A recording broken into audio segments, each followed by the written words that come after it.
Hello aspirants and welcome to my UPSC journal. हम कर रहे हैं फ्री एनसीईआरटी सीरीज, जिसमें आज हम करने वाले हैं polity NCERT class 11 chapter number 5। Chapter का नाम है लेजिस्लेचर। इस चैप्टर में समझेंगे लेजिस्लेचर क्या होता है, पार्लियामेंट क्या होता है, पार्लियामेंट की इंपॉर्टेंस क्या है, रोल्स क्या है एंड फंक्शन क्या है। साथ में हम जानेंगे about the entire process of law making. तो बहुत ही इंटरेस्टिंग, बहुत ही इन्फॉर्मेटिव चैप्टर है। सो चलो फिर ये लेक्चर शुरू करते हैं। तो सबसे पहले शुरू करेंगे with basic information regarding legislature. So सबसे पहले लेजिस्लेचर हमारे गवर्नमेंट का वो ऑर्गन है जो बनाता है laws and policies. Legislatures are elected by people. लोग वोट करके लेजिस्लेचर्स को इलेक्ट करते हैं एंड ये लोग वर्क करते हैं on the behalf of people. इसीलिए हम लेजिस्लेचर को पीपल्स रिप्रेजेंटेटिव भी बोलते हैं। The elected legislature functions and helps in maintaining democratic government. Legislature बहुत ज्यादा इंपॉर्टेंट होता है क्योंकि ये फंक्शन करता है to make the government democratic and साथ में ये मेंटेन करता है democracy. A genuine democracy is inconceivable without representative, efficient and effective legislature. अगर लेजिस्लेचर रिप्रेजेंटेटिव नहीं है, इफेक्टिव नहीं है, एफिशिएंट नहीं है, तो डेमोक्रेसी प्रॉपर्ली फंक्शन नहीं कर पाएगी। डेमोक्रेसी को बेस्ट वे में फंक्शन करने के लिए लेजिस्लेचर का बेस्ट होना इज वेरी इंपॉर्टेंट। ठीक है, अब ये जो पूरा ही चैप्टर है इट इज अबाउट लेजिस्लेचर, जिसमें हम पढ़ने वाले हैं लेजिस्लेचर के फंक्शंस के बारे में, कैसे लेजिस्लेचर एफिशिएंट होता है, कैसे लेजिस्लेचर रिप्रेजेंटेटिव होगा। शुरू करेंगे with the very first topic which is need of parliament. Parliament की जरूरत क्या है? तो देखो, पार्लियामेंट एक लॉ मेकिंग बॉडी है एंड ये है लेजिस्लेचर का सबसे इंपॉर्टेंट फंक्शन, लॉज को बनाना, पॉलिसीज को बनाना for the nation.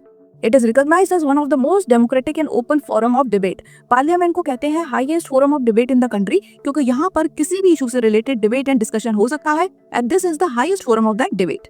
It is the most representative of all the organs. Government के 3 ऑर्गन्स हैं, लेजिस्लेचर, एग्जीक्यूटिव एंड जुडिशरी। इन तीनों में ही जो सबसे ज्यादा रिप्रेजेंटेटिव है, जो सबसे ज्यादा लोगों को रिप्रेजेंट करता है, वो ऑर्गन होता है लेजिस्लेचर, क्योंकि इसके मेंबर्स डायरेक्टली लोग इलेक्ट करते हैं। It is vested with the power to choose and dismiss a government. एक गवर्नमेंट को चूज या डिसमिस करने की पावर भी पार्लियामेंट के पास होती है। For example no confidence motion, जिसकी वजह से the entire government has to resign. और नो कॉन्फिडेंस मोशन क्या होता है ये हम इसी चैप्टर में पढ़ने वाले हैं, तो अभी इसकी टेंशन आप मत लेना। मूविंग फॉरवर्ड, अब हम देखते हैं पार्लियामेंट क्या है। तो पार्लियामेंट होता है नेशनल लेजिस्लेचर, यानी लेजिस्लेचर जहाँ पर पूरे ही नेशन के लिए लॉस बनेंगे। इसी तरह अलग अलग स्टेट के अलग अलग लेजिस्लेचर होते हैं जिन्हें कहा जाता है स्टेट लेजिस्लेचर। जहाँ पूरे नेशन के लिए लॉस बनेंगे वो हो गया पार्लियामेंट, और अलग अलग स्टेट्स के लिए लॉ बनेंगे वो हो गए स्टेट लेजिस्लेचर। पार्लियामेंट में अगर 2 हाउसेस हैं यानी 2 हाउसेस हैं तो हम कहते हैं bicameral legislature, and if there is 1 house single house तो वो होता है यूनिकैमरल लेजिस्लेचर। इंडिया की बात करें तो हमारे पार्लियामेंट में 2 हाउसेस हैं, देयर आर 2 हाउसेस, जिसमें से एक है राज्यसभा जिसे कहते हैं council of states and the other one is Lok Sabha जिसे कहते हैं हाउस ऑफ पीपल। अब ये तो हो गया अबाउट द नेशनल लेजिस्लेचर यानी कि पार्लियामेंट विच इज बाइकैमरल। अब बात करें स्टेट्स की, तो कॉन्स्टिट्यूशन ने ये चॉइस स्टेट्स के ही ऊपर छोड़ दी है कि स्टेट्स को लेजिस्लेचर कैसा चाहिए, बाइकैमरल या unicameral. Most of the states India में ऐसी हैं जहां पर आपको यूनिकैमरल लेजिस्लेचर देखने को मिलेगा, यानी कि only 1 house, but there are 6 states जहां पर देयर इज बाइकैमरल लेजिस्लेचर। अब ये 6 स्टेट्स कौन सी है ये आप मुझे कमेंट करके बताओ। नेक्स्ट, अब हम डिस्कस करेंगे नीड ऑफ 2 हाउसेस। पार्लियामेंट में 2 हाउसेस की नीड क्या है, जरूरत क्या है, सिंगल एक हाउस से क्यों नहीं वर्क होता, और ये चॉइस क्यों दी गई है स्टेट्स को कि वो अपने अकॉर्डिंग डिसाइड कर पाए। तो 2 हाउसेस होने के 2 बहुत बड़े एडवांटेजेस हैं। Number 1, it gives representation to all the sections. हमारी इतनी बड़ी कंट्री है, इतनी डाइवर्स सोसाइटी है, तो अगर 2 हाउसेस होंगे तो ज्यादा लोगों को रिप्रेजेंटेशन मिलेगा। ठीक है, इसके साथ ही it represents all the geographical regions and parts of country. जब एक दूसरा हाउस राज्यसभा भी हो जाता है तो यहाँ पर जो हमारी सारी ही स्टेट्स है वहाँ के रिप्रेजेंटेटिव्स आते हैं। तो इस वजह से जो हमारा नेशनल लेजिस्लेचर है वहाँ पर हमें diversity not only in the form of people and individuals देखने को मिल रही है, बल्कि सारी ही जो स्टेट्स हैं उनके भी मेंबर्स हमें यहाँ देखने को मिलेंगे इन राज्यसभा। तो इससे पूरा ही नेशन अच्छे से रिप्रेजेंट हो पाएगा। दूसरा इंपॉर्टेंट फंक्शन ये है कि हर डिसीजन डबल चेक होगा। पहले एक हाउस में डिस्कस होगा, वहां से अप्रूव हो गया तो दूसरे हाउस में डिस्कस होगा, तो ऐसे में गलत डिसीजन लेने के जो चांसेस हैं वो बहुत ही ज्यादा कम हो जाएंगे। Therefore 2 houses are better than 1। इसीलिए जो हमारी बड़ी बड़ी स्टेट्स हैं उनमें यूजुअली 2 हाउसेस देखने को मिलते हैं, बिकॉज पॉपुलेशन ज्यादा होती है, डाइवर्सिटी ज्यादा होती है। नेक्स्ट, अब हम डिस्कस करेंगे राज्यसभा। राज्यसभा के बारे में इन्फॉर्मेशन देखते हैं। तो सबसे पहले राज्यसभा रिप्रेजेंट करती है इंडियन स्टेट्स को, एंड राज्यसभा के मेंबर्स इनडायरेक्टली इलेक्ट किए जाते हैं by the member of state legislative assembly. That means her state की अपनी एक स्टेट लेजिस्लेटिव असेंबली होती है।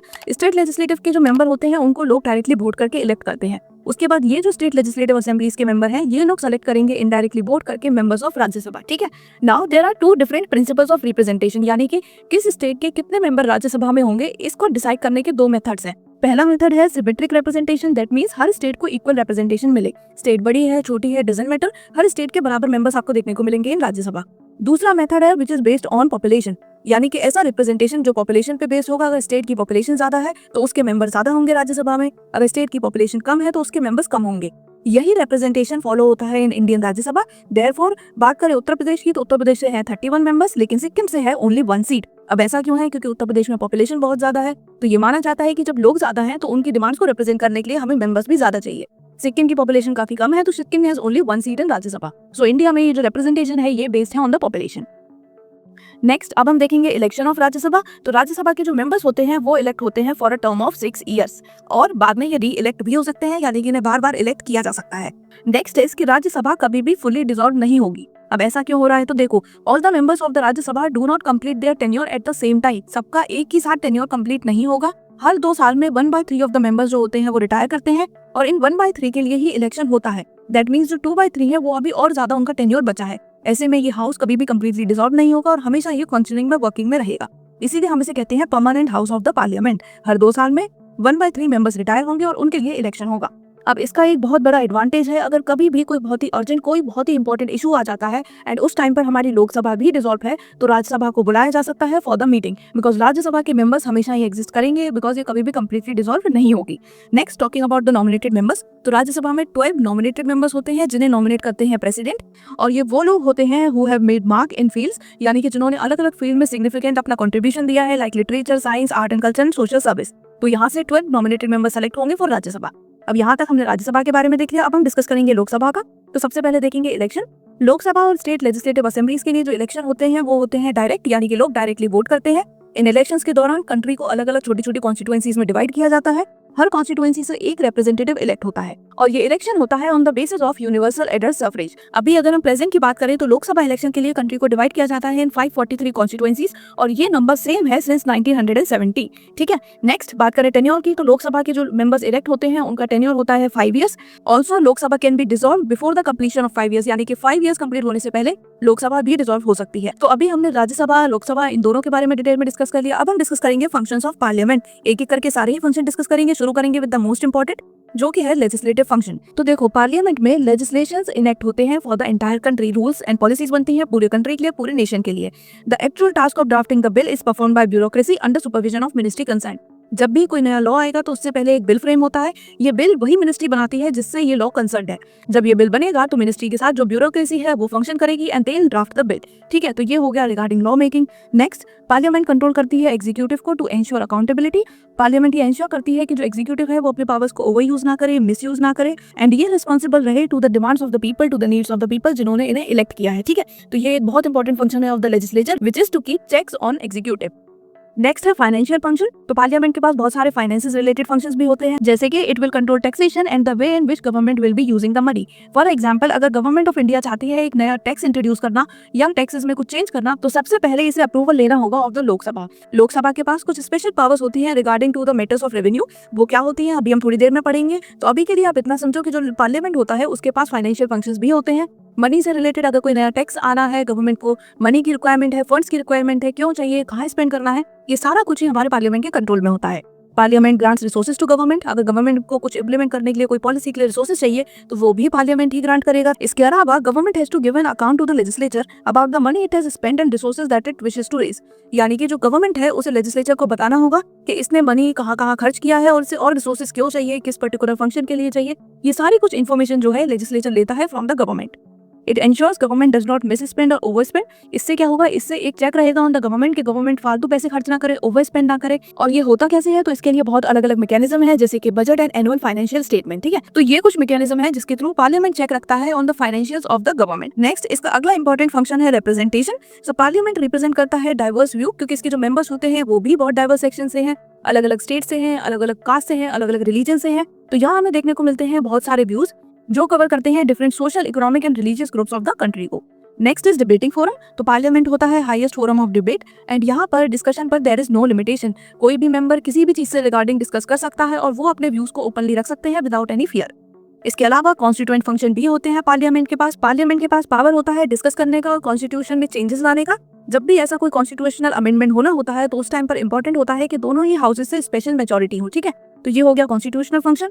इसके अलावा इलेक्टोरल फंक्शन क्या है, तो पार्लियामेंट इलेक्ट करता है president and vice president of India को। एंड जुडिशियल फंक्शन ये है कि अगर हमें प्रेसिडेंट, वाइस प्रेसिडेंट या फिर जजेस of high court and supreme court को रिमूव करना है तो यहाँ पर भी पार्लियामेंट का बहुत इंपॉर्टेंट फंक्शन है। सो ये हो गए सारे ही roles and functions of parliament. Parliament क्यों जरूरी है।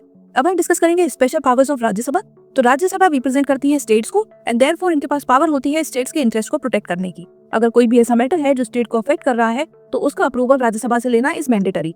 साथ में अगर पार्लियामेंट चाहता है कि कोई भी सब्जेक्ट स्टेट लिस्ट से रिमूव करके उसे यूनियन लिस्ट या कॉन्करेंट लिस्ट में ऐड करना है, तो ये होगा या नहीं होगा ये डिपेंड करेगा on the approval bye Rajya Sabha, क्योंकि राज्यसभा ही टेक केयर करेंगी of the interest of states. ठीक है, अब अगर आपको नहीं पता यूनियन लिस्ट क्या है, कॉन्करेंट लिस्ट क्या है, स्टेट लिस्ट क्या है, तो अभी शॉर्ट में ये समझो कि इंडियन कॉन्स्टिट्यूशन के शेड्यूल नंबर 7 में 3 लिस्ट दी गई है। यूनियन लिस्ट में जो सब्जेक्ट है उन पर सिर्फ यूनियन लॉ बनाएगा, स्टेट लिस्ट में जो सब्जेक्ट है उन पर स्टेट्स लॉ बनाएगी, और जो कॉन्करेंट लिस्ट में सब्जेक्ट है इस पर ये दोनों ही लॉज बना सकते हैं। तो जब भी कोई सब्जेक्ट स्टेट लिस्ट से निकालना है तो उससे पहले राज्यसभा की परमिशन, राज्यसभा का अप्रूवल लगेगा। नेक्स्ट अब हम डिस्कस करेंगे स्पेशल पावर्स ऑफ लोकसभा। तो राज्यसभा कोई भी मनी बिल ना तो इनिशिएट कर सकती है, ना रिजेक्ट कर सकती है और ना ही अमेंड कर सकती है। मनी बिल से रिलेटेड जो पावर्स है वो है विद लोकसभा।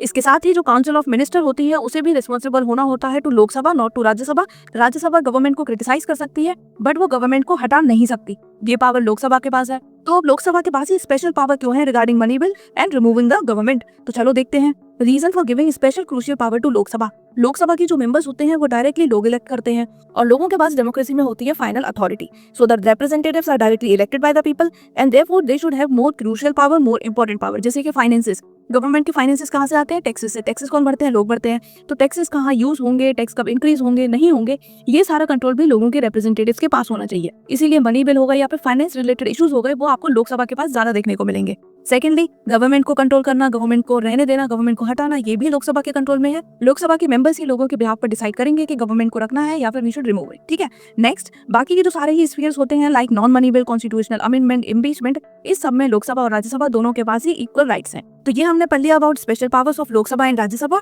और अब हम मूव करेंगे towards our next chapter which is procedure of law making in parliament. Parliament में लॉज बनते कैसे हैं? तो सबसे पहले तो लॉ मेकिंग प्रोसेस एक बहुत ही टेक्निकल और बहुत ही लॉन्ग टाइम टेकिंग प्रोसेस होता है। और जब भी कोई नया लॉ बनना होता है तो उससे पहले उसका एक ड्राफ्ट प्रिपेयर किया जाता है और इसी ड्राफ्ट को बोलते हैं बिल। अब देखो ये बिल होते हैं ऑफ डिफरेंट टाइप्स।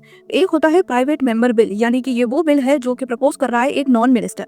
वहीं अगर कोई नॉन मिनिस्टर बिल को प्रपोज करेगा तो उसे कहेंगे गवर्नमेंट बिल। ठीक है, तो ये हमने दो तरह के बिल पढ़ लिए। अब हम डिस्कस करेंगे different stages in the life of a bill, जिसमें हम शुरू करेंगे विद डिबेट्स, उसके बाद कब बिल फॉर्म होगा, कब वोटिंग होगी एंड फाइनली एक लॉ बनेगा। तो ये सारा कुछ ही हम इस टॉपिक में पढ़ने वाले हैं। तो शुरू करेंगे with the starting. Even before a bill is introduced in parliament, debate on the need for introducing such a bill started. यानी कि बिल इंट्रोड्यूस करने से पहले ही पार्लियामेंट में ये डिबेट, ये डिस्कशन शुरू हो जाता है कि हमें कोई नया लॉ लाना चाहिए या नहीं।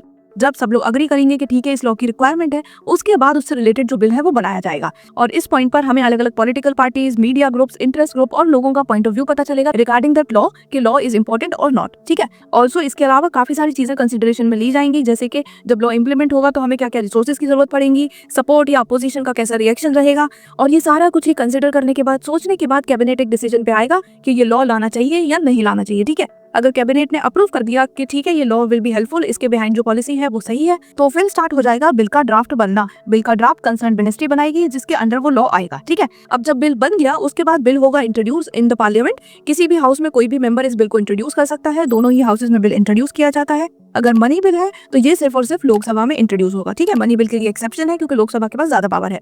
सेकंड स्टेज पर क्या होगा? डिस्कशन होगा, डिबेट होगा बिल को लेकर, बिल के यूजेस के ऊपर, अगर कुछ चेंजेस करने हैं तो क्या करने हैं, ये सारा कुछ ही प्रॉपर्ली डिस्कस किया जाएगा। साथ में एक कमेटी फॉर्म की जाएगी। इस कमेटी में कुछ लोग होंगे, कुछ मेंबर्स होंगे जो कि पूरा ही एनालिसिस करेंगे, इन डेप्थ रिसर्च करेंगे रिगार्डिंग दिस लॉ।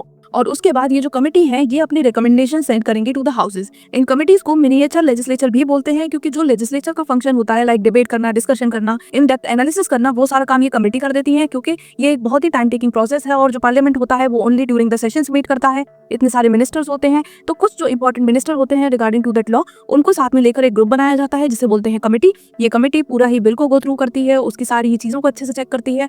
टाइम लगता है बट ये कमेटी ये पूरा प्रोसेस करके अपने रिकमेंडेशंस भेजती है टू द हाउसेज। और इसीलिए क्योंकि कमेटी ये इतना सारा इंपॉर्टेंट फंक्शंस परफॉर्म करती है, कमेटी को बोलते हैं मिनिएचर लेजिस्लेचर। नेक्स्ट उसके बाद आती है थर्ड और फाइनल स्टेज जिसमें बिल के ऊपर वोटिंग होती है। अगर नॉन मनी बिल है तो दोनों हाउसेज में वोटिंग होगी। पहले एक हाउस से पास होगा फिर दूसरे में जाएगा, वहां भी सेम प्रोसेस होगा। ठीक है, और जब ये बिल दोनों ही हाउसेज से पास हो जाएगा तो उसके बाद इस बिल को भेजा जाएगा टू द प्रेसिडेंट, जहां पर ही विल गिव द असेंट और ये बिल बन जाएगा एक लॉ।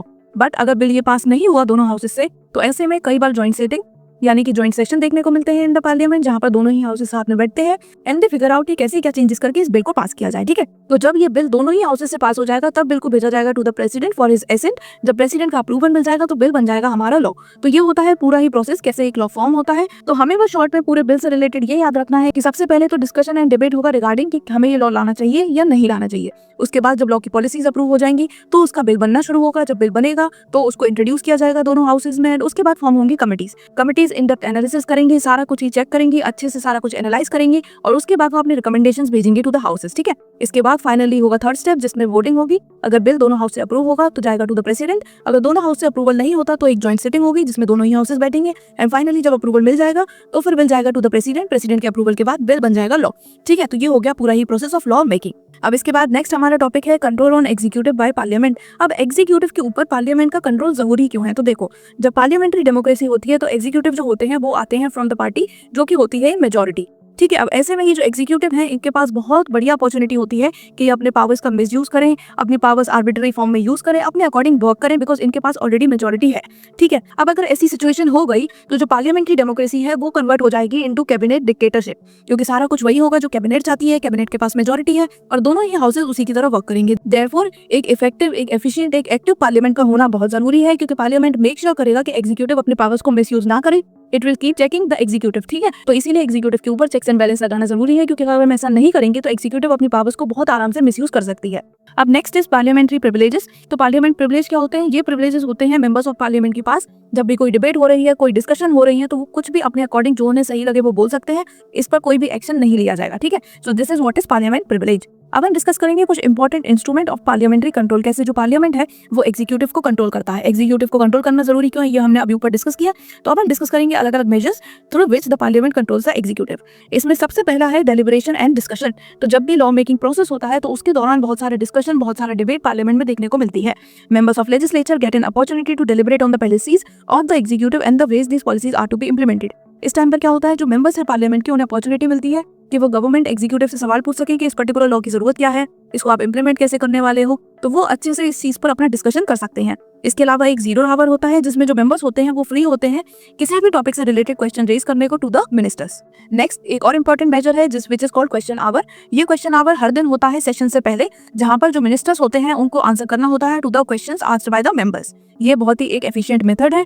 इससे जो एग्जीक्यूटिव है उससे लेजिस्लेचर क्वेश्चन पूछ सकता है, पार्लियामेंट उस पर चेक रख सकता है और साथ में जो गवर्नमेंट की बाकी एडमिनिस्ट्रेटिव पॉलिसीज हैं they can also be kept under check. ठीक है, अगर बात करें अबाउट द एमपीज यानी कि मेंबर्स ऑफ पार्लियामेंट, तो they have shown great interest in question hour, इसीलिए हमें मैक्सिमम अटेंडेंस देखने को मिलती है during this time. Next, it gives the member opportunity to criticise the government. जो मेंबर्स होते हैं उनको एक अपॉर्चुनिटी मिलती है गवर्नमेंट को क्रिटिसाइज करने की और साथ में अलग अलग कॉन्स्टिट्यूएंसीज में जो प्रॉब्लम्स हैं, जो इश्यूज हैं, उनको गवर्नमेंट के सामने रेज करने की।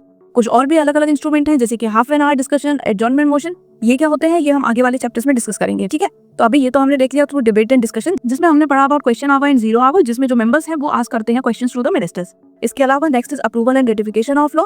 तो कोई भी बिल लॉ तभी बनेगा जब दोनों ही हाउसेस से उसे अप्रूवल मिलेगा। ऐसे बहुत सारे बिल्स हैं जो कि लॉ नहीं बन पाए, फॉर एग्जांपल लोकपाल बिल और the prevention of terrorism bill.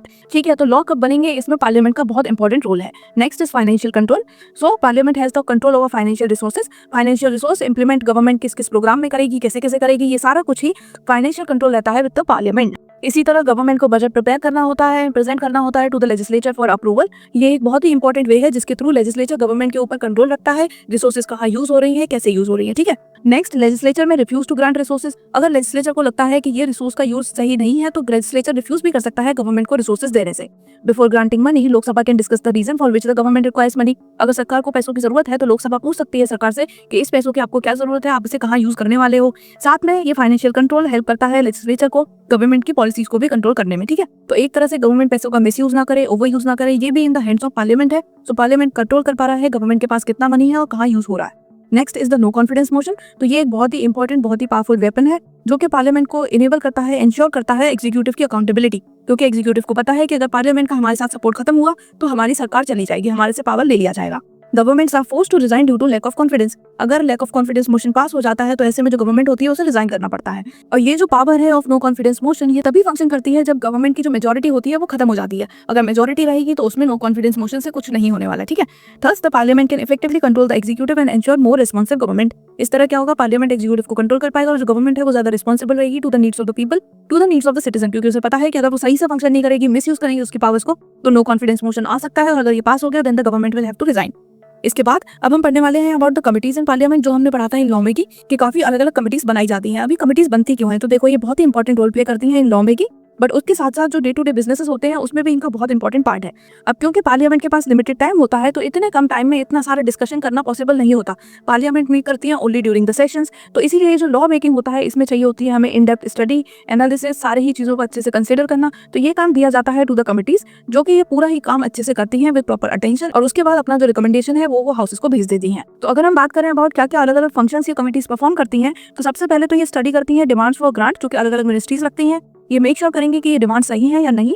उसके बाद they look into the expenditures incurred by various department, अलग अलग डिपार्टमेंट ने कहाँ क्या क्या एक्सपेंडिचर किया है ये भी ये कमिटीज चेक करती हैं। They investigate in cases of corruption and साथ में there are over 20 such department related committees, so that means 20 से भी ज्यादा कमिटीज हैं जो अलग अलग फंक्शंस की टेक केयर करती हैं। इनकी इंपॉर्टेंस क्या है, तो इन कमिटीज की वजह से जो पार्लियामेंट के ऊपर वर्क का प्रेशर है, जो बर्डन है वो कम हो जाता है। यूजुअली पार्लियामेंट को क्या करना होता है, it has to approve the work जो कि कमिटीज ने किया है, तो इससे पार्लियामेंट का जो वर्क है वो काफी कम हो गया। नेक्स्ट अब हम देखेंगे कैसे पार्लियामेंट खुद को रेगुलेट करता है। भाई सब पार्लियामेंट एग्जीक्यूटिव को तो रेगुलेट कर रहा है थ्रू वेरियस मैकेनिज्म, अब खुद को कैसे रेगुलेट कर रहा है, तो देखो पार्लियामेंट एक डिबेटिंग फोरम है, यहाँ पे बहुत सारे डिबेट एंड डिस्कशन होता है and therefore it is important कि अच्छे से हो, प्रॉपर्ली हो। इसके लिए अलग अलग रूल्स एंड रेगुलेशंस बनाए गए हैं ताकि जो पार्लियामेंट का फंक्शनिंग है ये स्मूथली हो, इन अ डिग्निफाइड मैनर हो। The constitution itself has made certain provisions to ensure the smooth functioning of the parliament. जो प्रिसाइडिंग ऑफिसर होते हैं लेजिस्लेचर के, उनके पास होती है final authority in the matters relating to legislation. अगर कोई इशू हो रहा है, कोई मिस यूज कर रहा है, कुछ गलत कर रहा है, ये सारी जो फाइनल अथॉरिटी है ये होती है with the presiding officers of the legislature. इसके अलावा there are certain other ways also to control the members, जैसे कि एंटी डिफेक्शन लॉ। तो ये लॉ इंट्रोड्यूस हुआ था through 52nd amendment act and later इसमें और भी चेंजेस किए गए थे। It was significantly modified by 91st amendment act. ठीक है, तो इसे कहते हैं एंटी डिफेक्शन लॉ। अब इसका मतलब क्या था, तो इसमें एक अग्रीमेंट हुआ था बिटवीन द पार्टीज कि अगर कोई भी मेंबर है जो एक पार्टी के टिकट पे इलेक्ट हुआ, उसके बाद वो उस पार्टी को छोड़कर दूसरी पार्टी को ज्वाइन कर लेगा, तो ऐसे में उसकी मेंबरशिप कर दी जाएगी खत्म। ठीक है, ये क्यों किया गया था, क्योंकि ये बहुत रैंडमली देखा जा रहा था कि मेंबर्स अपने पर्सनल बेनिफिट के लिए एक पार्टी से दूसरी पार्टी, दूसरी पार्टी से तीसरी पार्टी, ऐसे में जो गवर्नमेंट थी वो भी अनस्टेबल हो रही थी। So therefore this law was introduced. The presiding officer of the house has the authority to take the final decision in all such cases. अगर ऐसा कोई भी केस हो रहा है तो जो हाउस के प्रिसाइडिंग ऑफिसर होते हैं वो डिसाइड करेंगे कि क्या होगा मेंबर के साथ। ठीक है, अगर ये प्रूव हो जाता है that the member has been defected, तो ऐसे केस में मेंबर की मेंबरशिप चली जाएगी और साथ में उस मेंबर को डिस्क्वालीफाई कर दिया जाएगा from holding any position like the ministries. ठीक है, तो ये कुछ चीजें होती हैं इन केस अगर कोई मिनिस्टर प्रूव हो जाता है ऑफ बीइंग डिफेक्टेड। अब डिफेक्टिंग का मतलब क्या है, तो देखो अगर कोई मेंबर है जो एब्सेंट रहता है even though the party leadership has asked him to come, तो ये भी कंसीडर किया जाता है एज डिफेक्शन। ठीक है, इसके अलावा अगर पार्टी ने कहा है कि आपको इस चीज में वोट येस में देना है, कोई मेंबर नो वोट कर रहा है, so this is also wrong. And साथ में अगर कोई मेंबर अपनी मर्जी से पार्टी छोड़ के जा रहा है, so this also comes under defection. ठीक है, तो ये सारी जो चीजें होती हैं इनको काउंट किया जाता है अंडर डिफेक्शन।